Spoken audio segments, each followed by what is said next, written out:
베드로가 이르되 아나니아야 어찌하여 사탄이 내 마음에 가득하여 내가 성령을 속이고 땅값 얼마를 감추었느냐?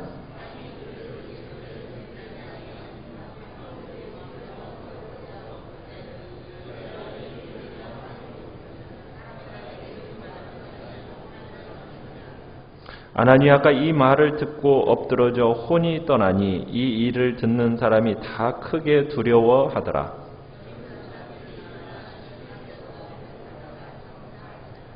세 시간쯤 지나 그의 아내가 그 일어난 일을 알지 못하고 들어오니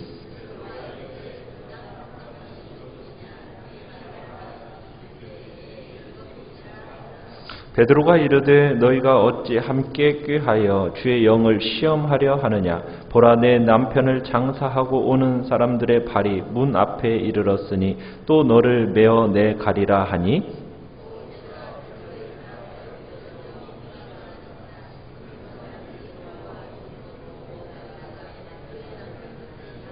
같이 읽습니다. 온 교회와 이 일을 듣는 사람들이 다 크게 두려워하니라. 아멘. 오늘 말씀의 제목은 하나님과의 관계에 충실하라. 한번 따라해 보겠습니다. 하나님과의 관계에 충실하라. 참 우리는 이 세상을 살아가면서 참 거짓말이라는 것을 하지 않고 살아가기는 참 어려운 존재, 참 연약한 존재인 것 같습니다. 우리는 하얀 거짓말부터 시작해서 검은 거짓말까지 다양한 거짓말을 할 수밖에 없는 상황에 처하게 될 때가 참 많습니다. 그런데 여러분 만약 이 거짓말이라는 것이 죽음으로 이어지는 큰 죄라고 여러분들이 생각한다면 이 거짓말에 대해서 진지하게 생각해 볼 필요가 있겠죠. 그렇지 않겠습니까? 오늘 본문 초대교회의 아나니아와 삽비라가 이 이야기에 우리가 그 이야기 속에서 보게 됩니다. 우리가 이 장면을 보면은 아나니아와 삽비라가 교회 공동체에서 보면 전부도 아니에요. 반쯤만 거짓말을 한 겁니다. 그런데 이 부부가 3시간 간격으로 죽어나가고 있다는 거예요. 굉장히 큰 죄로 여기고 있다는 거죠. 하나님이 성령으로 그들을 치셨다면 여기에는 분명히 하나님의 숨겨진 계획이 있고 교훈이 있을 거라는 겁니다. 우리는 주로 간음, 살인, 이와 같은 죄에 대해서는 참 마음의 심각함을 가지지만 거짓말에 대해서는 그렇게 비교적 관대한 마음이 우리의 마음입니다. 쉽게 생각하는 경향이 있다라는 거죠. 그래서 인간관계에서 뿐만 아니라 하나님과의 그 관계 속에서도 거짓말을 하는 경우가 참 많습니다. 그렇다면 이러한 거짓말에 대해서 하나님이 아나니아와 이 삽비라를 통해서 우리에게 교훈하시려는 내용이 뭘까? 우리가 잠시 보려고 합니다. 하나님이 아나니아와 삽비라를 치신 3가지 이유가 있습니다. 우리 11절을 다시 한번 읽어보겠습니다. 11절입니다. 시작. 온 교회와 이 일을 듣는 사람들이 다 크게 두려워하니라. 거짓말로 목숨을 잃은 이 아나니아와 삽비라의 사건에 대해서 온 교회와 이 일을 듣는 사람들이 다 크게 두려워했다. 이렇게 얘기하고 있습니다. 왜 이들이 다 두려워했겠습니까? 크게 두려워했겠습니까? 그것은 누구든 거짓말을 안 하고는 살아갈 수가 없고 지금까지 쉽게 거짓말을 해왔는데 혹시나 그 죽음이 나에게도 임하지 않을까? 그런 두려움, 큰 두려움이 그들에게 임했고 그걸 느꼈다는 얘기죠. 사실 현실적으로 생각할 때 아나니아와 삽비라 가정이 돈을 온전히 냈든 절반만 냈든 여러분 그 교회 공동체 입장에서는 다 유익한 거잖아요.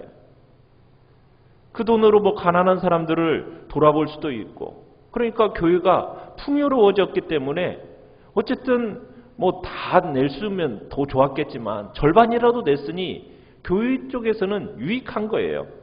그럼에도 불구하고 하나님이 그들을 친 이유가 뭘까? 여기에 중요한 깨달음이 있는 겁니다. 첫 번째는 탐욕과 탐심이라는 것이 매우 무서운 죄악이라는 겁니다. 사탄은 우리의 삶 속에 찾아와서 우리가 하나님의 사람으로 살지 못하게 자꾸 방해합니다. 그리고는 우리 안에 있는 죄의 속성인 탐욕과 탐심을 자극을 합니다. 그러니까 사탄이 죄를 짓는 것, 이게 사탄이 죄를 짓는 게 아니에요. 누가 죄를 짓는 겁니까? 죄를 짓는 건 우리입니다. 우리의 뭐가 있기 때문에, 탐욕과 탐심이 있기 때문에 그 탐욕과 탐심을 사탄이 그냥 자극만 하는 거예요. 그러면 우리가 죄를 짓는 겁니다. 아나니아와 삽비라에게는 두 가지 탐욕이 있었어요. 한 가지는 돈이라는 탐심이 있었고, 두 번째로는 명예라는 탐심이 있었습니다. 그러니까 아나니아와 삽비라는 돈을 좋아했어요. 그런데 그 소중한 돈을 바친다, 이것이 아까운 마음이 든 겁니다. 거기다가 자기들보다 먼저 하나님 앞에 자신의 전 재산을 바쳐서 사람들로부터 인정을 받았던 바나바라는 사람이 있었어요. 4장 후반에 보면은 바나바라는 사람이 나오는데, 그 바나바를 보면서 나도 저 사람처럼 존경받고 싶다, 인정받고 싶다, 나도 사랑받고 싶다, 이런 마음을 가지고 이제 그래, 그런 바람으로 자기의 재산을 전부 드리겠다고 이렇게 서약을 한 겁니다. 약속을 한 겁니다. 그런데 그 바람이 탐욕으로 이어져서 그 하나님을 속이게 된 거예요. 그러니까 우리의 인간의 욕망과 탐심이라는 것이 어디까지 잘못될 수 있는지를 성경은 우리가 곳곳에서 볼 수가 있는데, 여러분, 인간의 그 탐욕, 인간의 탐심, 욕망, 여러분, 이것은요, 인간은요, 그것을 위해서라면 하나님까지도 속이고요, 그리고 하나님까지도 기만할 수 있는 존재가 우리 인간이라는 사실, 우리는 기억해야 됩니다. 그러니까 탐욕이라는 것은 그냥 평범한 일상생활을 넘어서서 하나님을 속이고 하나님의 뜻을 짓밟고 때로는 하나님의 말씀까지도 무시하는 무서운 죄가 바로 이 탐욕이라는 것, 우리 기억해야 됩니다. 그래서 베드로가 우리 3절을 같이 다시 한번 읽어봅시다. 3절 시작. 베드로가 이르되 아나니아야, 어찌하여 사탄이 내 마음에 가득하여 내가 성령을 속이고 땅값 얼마를 감추었느냐. 지금 베드로가 아나니아에게 책망을 합니다. 땅값 감춘 일에 대해서 뭐라고 지금 얘기하느냐면 하나님의 성령을 속인 일이다.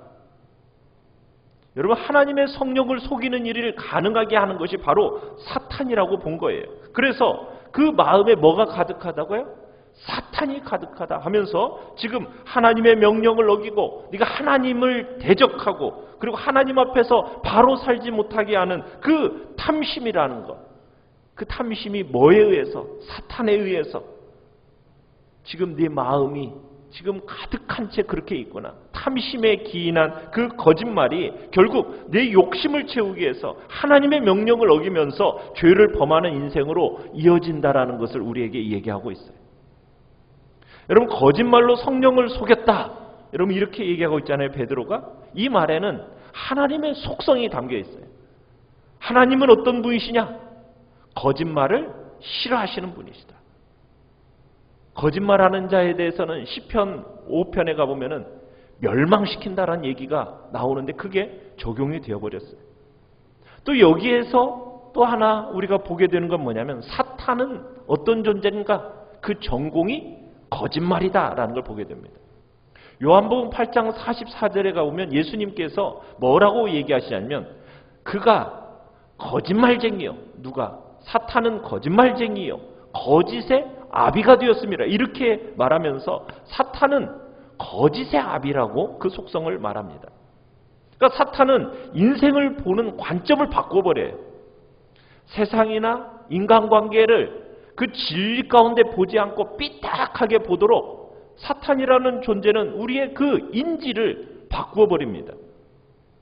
그래서 왜곡된 시선으로 자꾸 모든 것을 바라보도록 그렇게 우리 마음과 생각을 그래서 비뚤어지게 보도록 만든다는 거예요.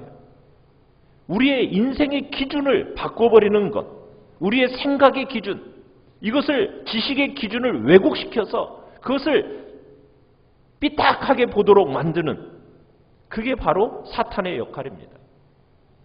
그래서 우리는 선입관, 편견, 이런 것들로 사람을 바라봐요.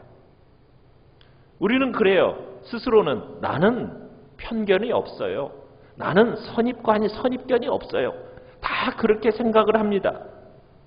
여러분, 그러나 우리는요, 모두 다 선입견과 편견을 가지고 있습니다.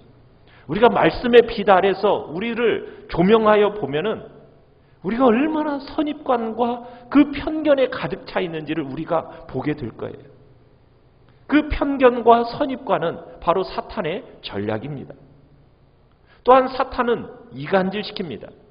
거짓말로 이간질해서 기준을 바꾸기도 하고 인지를 왜곡시켜서 우리 인간으로 하여금, 우리 사람들로 하여금 그 더러운 습관들이 나타나면 분쟁 속에 빠져들게 만드는 것이 바로 사탄의 역할이에요. 그러니까 사탄은 하나님과 사람 앞에 거짓말하게 만들고 이간질시켜서 하나님의 뜻대로 살지 못하도록 방해하는 자가 바로 사탄인 겁니다. 그래서 이 거짓말과 사탄이 교회 안에 들어오면 교회가 어떻게 될 거예요? 그러면 무너지게 되는 거예요. 그래서 하나님은 이제 초대교회가 처음 이제 시작이 되어졌는데, 이 초대교회에 이 사탄의 전략인 거짓말이, 그리고 사탄의 방법인 이 이간질이 이 안에 들어오기 시작하면 이 초대교회가 무너질 걸 아셨기 때문에 가장 강력한 방법으로 이 거룩함을 지키시고자 아나니아와 삽비라를 처리하신 거예요. 두 번째, 아나니아와 삽비라의 죄를 하나님이 무섭게 다루신 두 번째 이유는 하나님보다도 사람을 더 의식하는 그 가치관 때문입니다. 인간은 사회적 존재예요. 사회적 존재이기 때문에 사람의 시선, 그걸 의식하며 살아갈 수밖에 없습니다. 다른 사람이 나를 어떻게 생각할까? 어떻게 볼까? 여기에 관심을 갖고 사는 것 중요합니다. 그런 태도가 우리의 마음의 울타리가, 작은 울타리가 되어서 우리가 잘못된 길로 가는 것을 막아줘요. 왜? 저 사람들이 나를 어떻게 생각하지? 라는 그 마음이 작은 울타리로서 우리를 막아주는 겁니다. 그런데 우리가 진짜 초점을 맞춰야 할 대상은 사람이 아닙니다. 누구여야 합니까? 하나님이어야 돼요. 하나님은 우리의 겉모습과 행동만 보시는 게 아니에요. 무엇까지 보시는 겁니까? 하나님은 우리의 마음까지 보시는 거예요. 내면의 동기까지 하나님은 살피시는 분, 그분이 하나님이십니다. 하나님을 우리가 의식하며 살게 되면 여러분, 우리 실수하지 않게 돼요. 우리가 하나님께 초점을 맞추면 실수하지 않게 됩니다. 내 내면의 동기, 깊은 동기까지 살피시는 하나님, 세밀하게 하시는 하나님, 그 하나님께 내 인생의 초점을 딱 맞추고 어떻게 하면 내가 하나님을 기쁘시게 하는 삶을 살까? 여기에 우리의 초점을 맞춰서 우리의 시선을 그곳에 맞춘다면 여러분, 사람을 의식할 필요는 없겠죠. 그 관계 속에서 우리가 거룩함을 나타낼 수 있게 되는 겁니다. 그러기에 우리의 마음에 하나님을 의식하는 그 마음, 그 믿음이 있어야 돼요. 그런 사람을 하나님이 축복하시고 그런 사람을 하나님이 쓰십니다. 그렇기 때문에 우리에게 필요한 것은 우리가 하나님께 인생의 초점을 맞춰야 된다는 거예요. 하나님께. 그래, 하나님이 오늘도 나와 동행하시지.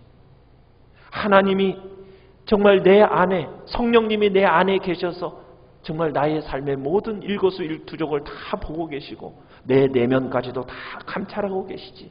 이렇게 여러분들이 고백하면서 오늘 하루를 시작한다면, 그래, 하나님이 나와 언제나 함께 하셔.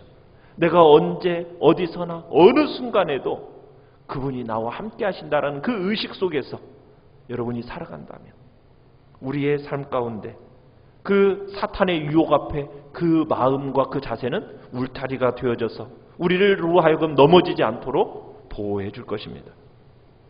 그렇기 때문에 우리가 하나님 앞에서 우리의 인생의 초점을 그분께 맞추며 살아가야 되는 겁니다. 하지만 현실적으로 우리가 하나님을 의식하고 정말 그러면서 주의 일을 하고 기도하고 하나님께 초점을 맞추며 살아간다는 것이 그렇게 참 쉽지는 않은 것 같아요. 만약 아나니아와 삽비라가 조금이라도 하나님을 의식했더라면, 하나님께 초점을 조금이라도 맞췄더라면 여러분 이렇게까지 무너지지는 않았을 거예요.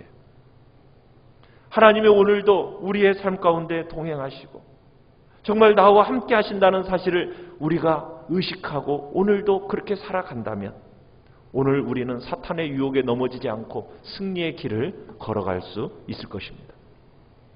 세 번째, 아나니아와 삽비라가 돌이킬 수 있는 기회를 놓쳐버렸어요.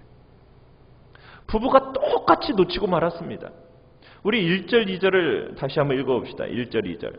시작. 아나니아라 하는 사람이 그의 아내 삽비라와 더불어 소유를 팔아 그 값에서 얼마를 감추매 그 아내도 알더라. 얼마만 가져다가 사도들의 발 앞에 두니. 자, 아나니아가 주도하고 부인인 삽비라가 곁에서 동조했다는 걸 알 수가 있죠. 여러분, 둘 중에 한 명이라도, 부부인데 둘 중에 한 명이라도 단 한 번이라도 우리가 하나님께 드리는 예물인데 우리 올바로 받쳐야 되지 않겠어요? 하나님께 우리가 약속한 거잖아요. 그러니까 우리 약속한 대로 합시다. 여러분, 이렇게 한마디라도 옆에서 말했더라면 이들의 삶은 달라졌을 거예요. 부부끼리 정말 하나님이 기뻐하시는 일이 아니라면 서로 간에 충고하면서 권면해야 됩니다. 누구든 영적으로 깨어 있어야 돼요. 영적으로 깨어 있는 사람이 하나님 앞에서 부부 간에 혹은 그 공동체 안에서 깨어 있는 한 사람이 우리 이렇게 하면 안 되지, 이렇게라도 이야기한다면 절대로 그 가정과 공동체는 무너지지 않습니다. 우리는 서로에게 정말 하나님이 기뻐하시는 삶에 대해서 이야기해 줄 수 있는 그 신앙을 우리 소유해야 됩니다. 오늘날은 참 그리스도인으로 살아간다는 것이 그렇게 쉽지 않아요. 참 어려운 시대를 살아가고 있습니다.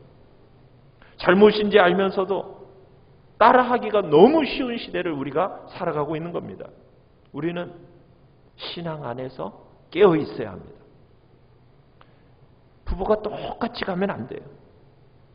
여러분, 똑같이 간 결과가 어떻게 됐습니까? 돌이킬 기회, 판단할 기회를 가졌는데 놓쳐버렸어요. 하나님 앞에서 우리의 삶을 다시 한번 살펴보십시오. 하나님이 기뻐하시는 삶이 무엇인지 생각해 볼 수 있기를 바라요. 하나님은 계속 기회를 주셨어요. 우리 7절을 가보시면요. 자, 7절 보십시오. 자, 7절을 보시면은 몇 시간이 지났다고 얘기하고 있습니까? 그죠? 3시간쯤 지나라고 말하고 있어요. 그러니까 남편인 아나니아가 거짓말로 죽은 지 몇 시간이요? 3시간이라는 시간. 이 3시간이라는 시간은 하나님께서 삽비라에게 허락한 돌이킬 수 있는 기회를 주신 시간입니다. 하나님은 우리를 구원하기 위해서 정말 하나님의 말씀을 통해 어떻게 살아야 할지 우리 살펴봐야 돼요. 하나님은 우리에게 기회를 주세요. 회개할 기회를 주시면서 하나님은 기다리십니다. 삽비라는 남편이 죽고 난 다음 시차가 있었다고요. 3시간의 시차가 있었지만 그 시간, 그 기회를 살리지 못했습니다. 우리도 분명 모두 다 거짓말 한 적이 있을 겁니다. 이곳에 뭐 거짓말 나 한 번도 안 했어, 이런 사람 이곳에 아무도 없어요. 다 무슨 거짓말이든 한 번씩 했을 거예요. 왜냐하면 우리는 거짓말하지 않고 살아갈 수가 없는 존재라는 거 우리 다 인정하잖아요. 우리는 이 아나니아와 삽비라를 통해서 어떻게 보면 아나니아와 삽비라보다도요 더 심한 죄를 지었을 수도 있을지도 몰라요. 여러분, 그럼에도 지금 우리가 죽지 않고 살아있는 이유는 무엇일까요? 하나님의 길이 참으심 때문입니다. 하나님의 길이 참으심. 그리고 하나님이 우리에게 계속해서 뭘 주시는 거예요? 기회를 주시는 거예요. 무슨 기회예요? 돌이킬 기회. 우리가 주님의 일을 하면서, 하나님의 복된 일을 하면서 여러분, 주님 앞에 참 복받을 삶을 살아야 되지 않겠습니까? 그 죄를 지으면 안타까운 일이 되는 거예요. 유혹이라는 것, 끊임없이 사탄이 우리에게 구체적인 계획과 계략으로 자꾸 다가옵니다. 그때마다 우리는 이 세상 속에서 말씀의 빛을 통해서 우리 자신을 끊임없이 보려고 노력을 해야 됩니다. 우리 스스로는 우리의 속을 알 수가 없어요. 우리가 우리 속을 스스로 보면요, 항상 깨끗해요. 내가 항상 옳아요. 그러나 말씀의 빛 앞에 우리를 항상 드러내야 됩니다. 그 말씀의 빛 앞에 부단히 우리를 놓아놓으려고, 참으로 그 빛을 통해서 보려고 부단히 노력하면 우리가 주님 앞에서 거룩하게 되어져 갈 수 있습니다. 그렇지 않으면 우리도 아나니아와 삽비라처럼 될 수도 있다는 사실을 우리는 기억하면서 우리는 주님 앞에서 항상 근신해야 됩니다. 하나님은 끊임없이 우리에게 돌이킬 기회 주십니다. 그 하나님 앞에 우리 감사하십시오. 내가 거짓말했는데도 내가 아직 살아있다. 여러분, 이것은 큰 은혜입니다. 여러분, 이거 우리 깨달아야 됩니다. 성령을 거스르거나 여러분, 사탄이 좋아하는 방법으로 우리 하나님이 주신 그 아름다운 공동체, 사명 흐트리지 않게 되기를 바랍니다. 깨끗하고 정결하게 여러분, 우리 살 수 있게 해달라고 우리 기도하며 나아가야 됩니다. 하나님과 우리와의 관계에 충실해야 됩니다. 그래야 우리의 삶이 도덕적이고 윤리적으로 되는 거예요. 하나님과의 관계. 그래, 하나님이 나와 함께 하시고 하나님이 내 속에 임재하여 계시며 내 모든 일거수일투족을 다 보고 계시고 내 내면의 동기까지도 세밀하게 살피시는 그 하나님. 그 하나님 앞에서 내가 살아간다. 여러분, 이 마음으로 그 관계를 충실하게 맺어갈 때 우리가 하나님의 은혜를 누릴 수 있게 되는 것입니다. 그리고 우리가 주님 앞에 아름답게 다듬어져 가게 되는 거예요. 우리가 이 시간 하나님 앞에 우리의 초점을 맞추며 살아가겠다고, 정말 하나님과의 관계에 충실한 삶을 살아가겠다고 이 시간 주님 앞에 결단하시면서, 하나님, 나의 마음을 정금과 같이 정결하게 해달라고, 나의 영혼에 한 소망이 있는데 주님과 같이 거룩하게 되는 것이라고 이 시간 주님 앞에 고백하면서 내 삶을 주님 앞에 드리오니 주님 받아달라고 이 시간 주님 앞에 고백하며 찬양하며 나아가겠습니다. 나의 마음을